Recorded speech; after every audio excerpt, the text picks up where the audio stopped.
Hello and नमस्ते friends, कैसे हैं आप सब। आई होप सब अपने घर में बहुत अच्छे होंगे। Welcome back to my new vlog. So friends, आज का जो व्लॉग है वो मैं किचन क्लीनिंग से स्टार्ट कर रही हूँ। बाकी का सारा काम कंप्लीट हो चुका है। किचन भी एक्चुअली में क्या है, सुबह लेट हो गई थी थोड़ा सा, तो जल्दी जल्दी बस वाइप कर दिया था क्योंकि हाउस हेल्पर आ गई थी। तो ये होता है कि जितनी भी डस्ट है वो बस नीचे स्लैब से हटा दूँ, काउंटर टॉप क्लीन हो जाए। बाकी अच्छे से जो है रबिंग करके नहीं क्लीन किया था क्योंकि मॉर्निंग में जो है मैं अच्छे से डीप क्लीनिंग कर लेती हूँ काउंटर टॉप की। बाकी देखिए, दिन में हम पता नहीं कितनी बार काउंटर टॉप को क्लीन करते हैं, लेकिन मॉर्निंग में जो है मैं बहुत अच्छे से जो है काउंटर टॉप को क्लीन कर लेती हूँ, स्क्रबिंग कर लेती हूँ। क्योंकि एक तो काउंटर टॉप वाइट है तो उस पर बहुत ही ज़्यादा जो है थोड़े से जो भी दाग धब्बे होते हैं या कुछ पे भी निशान होते हैं ना, वो बहुत जल्दी क्लियर विजिबल होते हैं। तो इसलिए डेली का मेरा रूटीन है। और कई बार हुआ है, जैसे मेरे से कई बार तबीयत ठीक नहीं होती है, कभी मन नहीं करता काम करने का, तो जस्ट ना मैं वाइप कर देती हूँ। तो वो काउंटर टॉप पे ना वो लुक नहीं आती, एक ना बहुत लगता है कि आज कुछ मिसिंग हो रहा है, कुछ क्लीन नहीं हुआ है। तो मतलब काउंटर टॉप पे ना वो शाइन नहीं आती जब तक एक बार अच्छे से ना स्क्रबिंग ना हो जाए।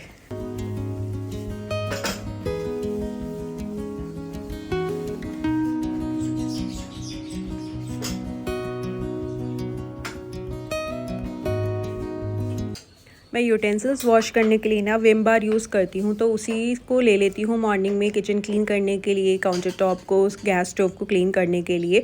और वैसे जो है मैंने DIY सॉल्यूशन भी अपना बना के रखा हुआ है। जैसे कभी बहुत जल्दी होती है, कहीं आना जाना होता है, कोई काम होता है, तो फिर जस्ट मैं उसे स्प्रे करके और जो है वाइप कर देती हूँ। और बाकी वैसे जो भी है वही विम बार लेती हूँ और अच्छे से साइड टाइल्स को, काउंटर टॉप को, जहाँ पर भी मुझे करना होता है तो उसे मैं अच्छे से स्क्रबिंग करके फिर अपना जो है क्लॉथ लेके उसे पहले ड्राई क्लॉथ से वाइप कर लेती हूँ, फिर अच्छे से पानी से निकाल के और क्लीन कर लेती हूँ काउंटर टॉप को, गैस स्टोव को।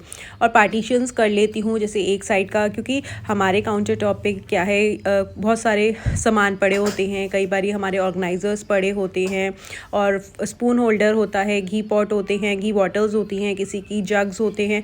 तो वो क्या होता है, बहुत ही ईजी हो जाता है अगर आप हाफ पार्टीशन करके करेंगे। एक साइड का सामान हटा दीजिए, फिर उसे अच्छे से क्लीन कर लीजिए और देन आप उस सामान को रख के, और ये वाला जो जग है ना, इसके नीचे मैंने ये लिड लगाई हुई है। और इससे क्या है, कई बार हमें मूव करना होता है ना, तो आपके काउंटर टॉप पे स्क्रैचेस नहीं आएंगे। और अगर देखो ब्लैक है तो अगर आपके स्क्रैचेस भी होंगे ना तो इतनी जल्दी विजिबल नहीं होते, लेकिन वाइट पे अगर एक भी स्क्रैच आ जाए ना तो बहुत ही क्लियर विजिबल होता है। और इससे क्या है, आपका काउंटर टॉप बहुत ही ज़्यादा सेफ रहेगा अगर आप इस तरीके के लिड्स रख लेंगे। और ये जो है हमारे घर में सबके पास ही अवेलेबल होती हैं। और ये वाला जो ऑर्गेनाइज़र है, ये भी मैं जब अच्छे से इस मॉर्निंग में, अभी मैंने इसको जस्ट जो है ड्राई क्लॉथ से ही क्लीन किया है, वेट वाइप नहीं करती हूँ, क्योंकि देखो वुड का है तो कहीं ना कहीं उसकी शाइन जो है एक टाइम के बाद चली जाती है। इस पे मैंने टी, कॉफ़ी और शुगर के कंटेनर्स रखे हैं। टी और शुगर ही है, कॉफ़ी के क्योंकि मैं पाउचेस यूज़ करती हूँ तो उसे मैंने जो है कैबिनेट में ही रखा हुआ है। और यहाँ पे एक लुक देने के लिए आर्टिफिशियल प्लांट जो है यूज़ किया हुआ है। बहुत ही ज़्यादा जो है एक लुक आ जाती है इससे किचन में। और इस ऑर्गेनाइज़र पे मैंने और कुछ भी नहीं, देखो जहाँ पे हमें नीड हो, हमें सिर्फ किचन में ना काउंटर टॉप पे उतना ही सामान यूज़ करना चाहिए। अननेसेसरी आप जितना भी रख लोगे तो आपको उतनी ही अच्छे से क्लीनिंग चाहिए, क्योंकि देखो हम किचन में ना मैक्सिमम टाइम स्पेंड करते हैं। हम होम मेकर्स ना जब भी देखोगे तो किचन में ही होती हैं। कभी मॉर्निंग में बच्चों का लंच पैक करते हैं, उसके बाद ब्रेकफास्ट, फिर हस्बैंड का लंच पैक करते हैं, फिर बच्चों का आने का टाइम होता है। और इतने बिजी हो जाते हैं कि कई बार हम अपना ब्रेकफास्ट स्किप कर देते हैं। हम सोचते हैं हम ब्रेड खा लेते हैं या चाय के साथ एक टोस्ट खा लेंगे, रस खा लेंगे, फ़ैन खा लेंगे और हम अपने बस काम चला लेंगे। उसके बाद बाकी काम जल्दी से घर समेटने की करते हैं, क्योंकि बच्चों का वापस आने का टाइम हो जाता है। हमें होता है कि हम उससे पहले अपना जितना भी घर का काम है कंप्लीट कर लें, क्योंकि मॉर्निंग में जो है बहुत सारे काम होते हैं, कपड़े धोना, सुखाना और पूरे घर की डस्टिंग करना, वॉशरूम्स क्लीन करना। बस बाकी सबको लगता है कि एक हाउस है, मतलब होम मेकर्स ही तो हैं, उनको घर पर काम ही क्या होता है। बहुत से लोगों की ये थिंकिंग होती है कि होम मेकर्स घर पे ही तो बैठी रहती है, उनको कोई काम नहीं होता। लेकिन होम मेकर्स को ही सबसे ज़्यादा काम होता है। मैं ये नहीं कह रही कि वर्किंग वुमेन्स को वो उन्हें डबल काम करना पड़ता है, उन्हें घर का भी काम करना पड़ता है, बट उनके लिए ये हो जाता है कि वो वर्किंग हैं, वो काम पर जा रही हैं। लेकिन जो सिर्फ होम मेकर मेकर्स होती हैं उनको ये सुनने को मिलता है कि आप तो सिर्फ होम मेकर्स हो, घर पे ही तो बैठना है, आप दिन में आराम कर लेना, करना क्या है, जब सब चले जाएंगे तो उसके बाद आप क्या करोगे। लेकिन उन्हें ये नहीं पता होता कि घर पे बहुत सारे काम होते हैं। कहीं पे जॉइंट फैमिलीज़ हैं, मदर इन लॉ हैं, फादर इन लॉ हैं, उनकी भी जो है मेडिसिन हो गई हैं, उनका भी लंच ब्रेकफास्ट सब चीज़ों का ध्यान रखना होता है। तो ये जो है एक मेंटालिटी लोगों में ना बहुत ज़्यादा बैठी हुई है कि होम मेकर्स घर पर कुछ नहीं करती, लेकिन होम मेकर्स घर पर बहुत सारे काम करती हैं। अगर एक दिन होम मेकर बीमार पड़ जाती है ना तो उनका पूरा घर जो है मेस हो जाता है, घर पर कोई भी सामान जगह पर नहीं मिलता। और बस आपके साथ बात करते करते यहाँ पर मेरी किचन पूरी क्लीन हो चुकी है। अब जो है यहाँ पे फ्रिज पड़ा था तो उसे भी डेली जो है क्लीनिंग करना बहुत ज़रूरी है, क्योंकि फ्रिज भी हम पता नहीं कितनी बार खोलते हैं। और बच्चे हैं, बच्चे तो अपने गंदे हाथों से भी फ्रिज खोल लेते हैं, खाना खाया तो वही हैंड लगा लेते हैं। तो फ्रिज क्लीनिंग भी बहुत ज़रूरी है, डेली उसे क्लीन करना ना भूलें।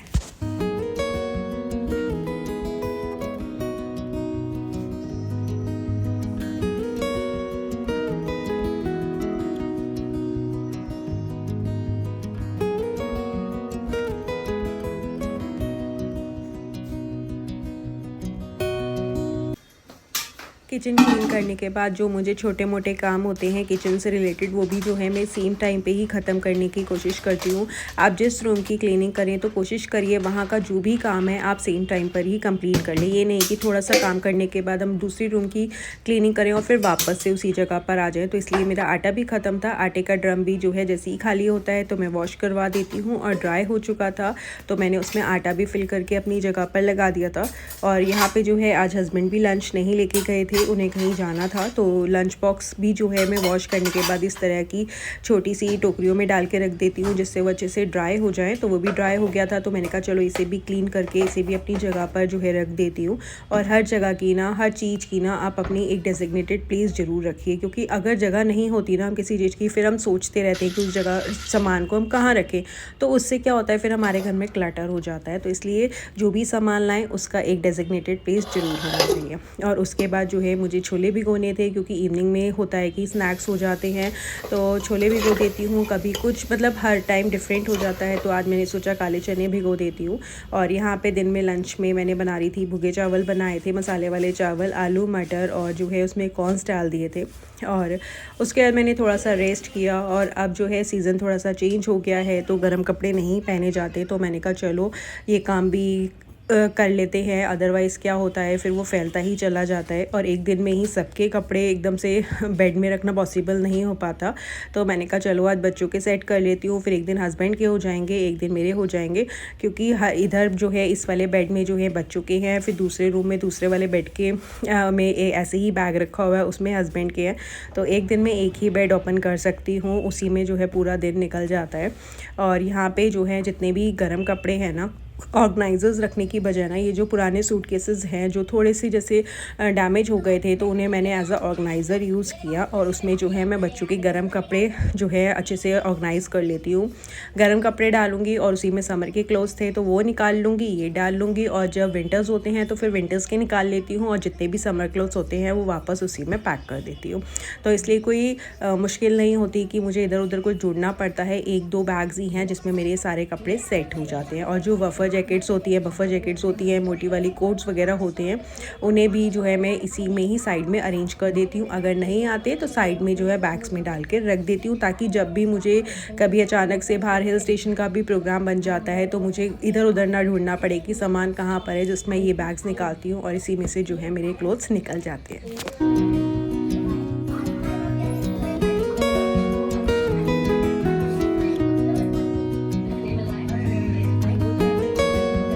वाला रूम जो है पूरा फैल चुका था, इसलिए मैं यहाँ पे जो है सारे कपड़े अरेंज करती जा रही थी। सार्थक के और मैक के दोनों के अलग अलग सेट कर दिए थे कि कहाँ पे कैसे रखने हैं। और यहाँ पे कुछ वॉश करे हुए थे, वो भी सूख चुके थे, तो उन्हें भी अच्छे से फोल्ड करके रख दिए थे।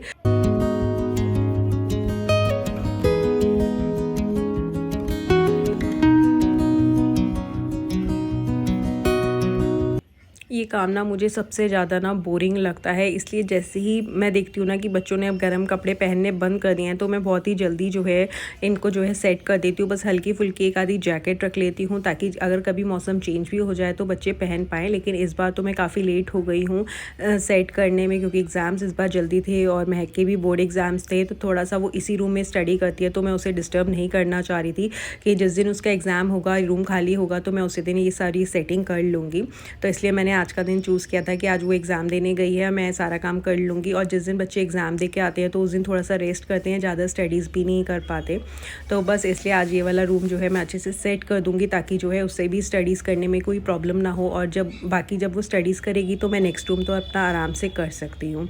तो बस यहाँ पे ये सेटिंग हो गई थी। और जो सार्थक के थोड़े बहुत टी शर्ट्स थी वो जो भी है ना, मतलब मैं वॉश करके ना एक साइड पे रखती गई थी कि जैसे ही मैं बैग्स निकालूंगी ना उसमें फटाफट सेट करती जाऊँ। अदरवाइज़ क्या होता है, कई बार कुछ क्लोथ्स इधर उधर रह जाते हैं तो फिर हम सोचते हैं यार बैग्स तो पैक हो गए, दोबारा से खोले। तो इसलिए मैंने एक साइड पर कर दिए थे। जैसे क्विल्ट के जो कवर्स थे उन्हें भी मैंने वॉश करके ना एक ही साइड पर रख दिया था कि जैसे ही जब भी मैं जो है बेड्स खोलूँगी और जहाँ पर मुझे अरेंज करने होंगे मैं साथ ही कर दूँगी। ऐसा नहीं है कि मैं एक एक काम के लिए बार बार बेड खोलूँ, इतनी हिम्मत नहीं है भाई, कमर टूट जाती है, अगले दिन फिर होता है कि बैक पेन हो गया। तो इसलिए मैं एक साइड करती जाती हूँ और फिर जब बेड खोलती हूँ तो सेम टाइम पे ही वो सारा काम कर लेती हूँ। बस यहाँ पे मैंने लगेजेस को पैक किया, अच्छे से पैक हो गए थे।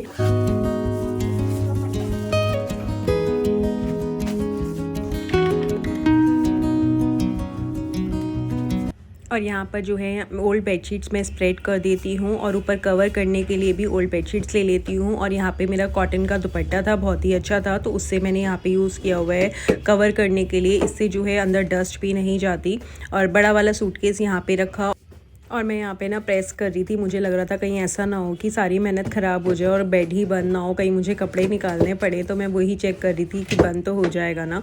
और छोटा वाला सूटकेस भी मैंने यहाँ पे रखा और साइड में जो एक दो जैकेट्स मेरी रह गई थी जो इन सूटकेसेस में नहीं आई थी, उन्हें मैंने साइड में अच्छे से पॉली बैग में टेप लगा दी थी, पैक कर दिया था। और साइड में मैंने नैप्थलिन बॉल्स डाल दी थी और बेड्स पर आप देख सकते हैं यहाँ पर मैंने लक्ष्मण रेखा भी लगा रखी है। बस उसके बाद जो है ये वाली कुछ भी आप यूज़ कर सकते हैं, आपके पास ओल्ड बेडशीट्स पड़ी हैं, ओल्ड दुपट्टा पड़े हैं, उससे आप इस तरीके से जो है कवर कर सकते हैं। और बस यहाँ पे आज मेरा जो है बहुत बड़ा काम कंप्लीट हो गया था। बच्चों के जो है विंटर क्लोथ्स पैक हो गए थे। अब नेक्स्ट टर्न जो है अपने हस्बैंड की या मेरी जो भी होगा वो करूँगी। बट बहुत ही ज़्यादा रिलीफ हो रहा था कि बहुत बड़ा काम हो गया। और सबसे बड़ा काम है इन बेड्स को खोलना, बहुत ही मुश्किल होती है और आजकल जो गद्दे हैं वो बहुत ही ज़्यादा हैवी होते हैं। और बाकी के जो ये समर क्लोथ्स मैंने बच्चों के निकाले थे ना, इनको मैंने जस्ट अभी वार्डरोब्स में ऐसे ही रख दिया था। फिर एक एक करके दोनों की वार्डरोब्स को मैं अच्छे से सेट करूँगी, सारी चीज़ें निकालूंगी और उसके बाद अच्छे से क्लीनिंग करने के बाद ही अरेंज करूँगी। वो भी मैं आपके साथ ज़रूर शेयर करूँगी। बस उसके बाद जो है मैंने गद्दे थोड़े से आगे पुश करने पड़ते हैं क्योंकि बेडशीट बिछाने के लिए, तो मैंने कहा चलो थोड़ी सी बेड को मैं अच्छे से क्लीन कर लेती हूँ और उसके बाद बेडशीट बिछा दूँगी।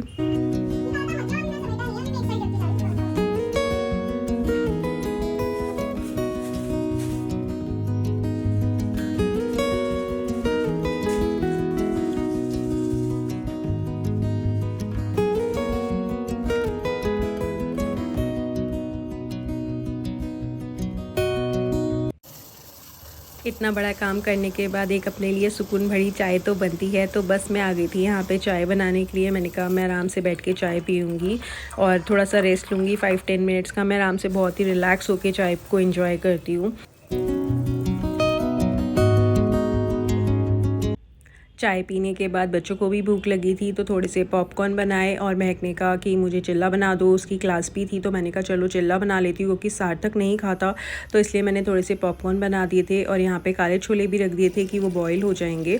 और वैसे आज मुझे कपड़े नहीं धोने थे, फिर ध्यान में आया कि नहीं मेरे को यूनिफॉर्म भी उसमें है तो मुझे कल भी चाहिए तो लगानी ही पड़ेगी।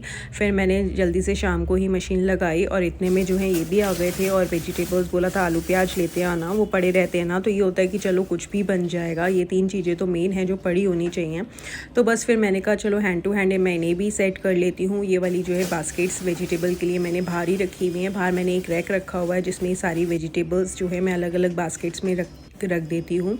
और उसके बाद मैंने जो है अपना काउंटर टॉप को सेम टाइम पे ही क्लीन कर लिया था। मैं बिल्कुल भी जो काम कर रही हूँ उसे उसी टाइम पे क्लीन कर लीजिए।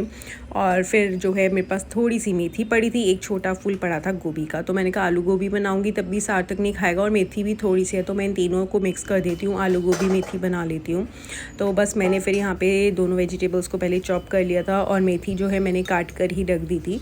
और यहाँ पे सरसों का तेल डाला, जैसे ही वो गर्म हो जाता है तो पहले मैं हल्दी और थोड़ा सा धनिया डाल देती हूँ और मिक्स करके उसके बाद मैंने इसमें आलू डाल दिए। आलू को मिक्स करने के बाद आप उसमें नमक डाल दीजिए और 2 मिनट अच्छे से जब ये थोड़े से मिक्स हो जाएंगे उसके बाद गोभी और मैं मेथी डाल दूँगी। और मर्जी है, कई लोग इसमें जो है टमाटोज़ और ग्रीन चिली डालते हैं, कुछ नहीं डालते, लेकिन मेरे को जो है इसमें टमाटोज़ डालना बहुत पसंद है। और जब मैं किचन में खड़ी होती हूँ तो उस टाइम पे मुझे जो भी छोटा मोटा काम होता है मैं कोशिश यही करती हूँ कि सेम टाइम पे वो कंप्लीट करती जाऊँ।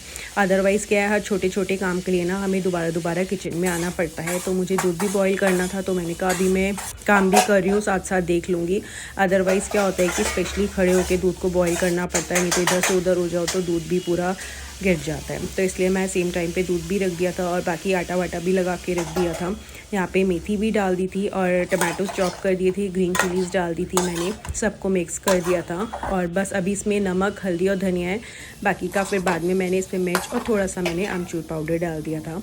और साथ में मैंने डिनर रेडी किया, यहाँ पे रोटी बनाई और बच्चों से पूछ लिया था कि क्या लोगे, तो उन्होंने कहा रायता बना देना, क्योंकि सार्थक का होता है कि वो सब्ज़ी कम खाता है, तो मेरे को होता है चलो रायते के साथ वो रोटी खा लेगा। उसके बाद किचन से फ्री होने के बाद जो मैंने कपड़े वॉश करे थे वो मैंने अंदर ही स्टैंड पे डाल दिए थे, क्योंकि रात को मैं कपड़े बाहर नहीं छोड़ती, तो इसलिए मैंने सारा काम कंप्लीट करने के बाद अंदर डाल दिए थे। और अब तो बहुत ही मौसम चेंज हो गया है तो सूख जाते हैं। और उसके बाद बच्चों ने कहा कि मम्मा आइसक्रीम खाने का मन कर रहा है, तो फिर सार्थक गया और आइसक्रीम लेके आया। उसके बाद हम सब ने आइसक्रीम इन्जॉय की, थोड़ी बहुत मस्ती करी, इतने में कोको भी आ गया था, उसे भी आइसक्रीम खानी थी। So that's all for today. I hope आपको आज की वीडियो अच्छी लगी होगी। अगर अच्छी लगी है तो please like, share and subscribe.